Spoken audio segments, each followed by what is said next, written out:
都試過拍到中途，哇！個客好似好唔滿意喎，個客好似覺得我好唔啱喎做啲嘢，我都好 frustrate 啊。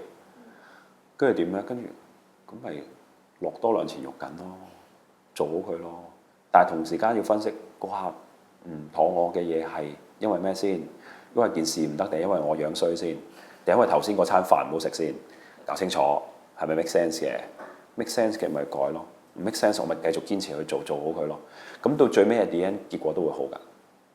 即係好多嘢你控制唔到，人與人之間嘅關係你未必控制到，人哋點睇你未必控制到，人哋嘅情緒你未必控制到，但係你自己做出嚟嘅嘢，你自己嘅 work 你可以控制到啊嘛。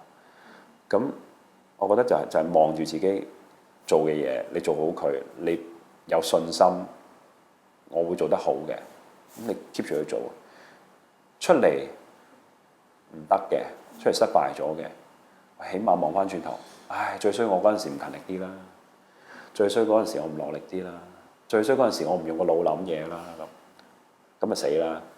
但係如果望翻轉頭，盡咗力啦，冇辦法啦，下次做好啲咯。咁你就可以 move on 咯，你就唔會成日徘徊喺嗰個位，即係你就不斷喺嗰個位喺度徘徊。因為我覺得係咁樣嘅挑戰係咁樣去克服噶嘛。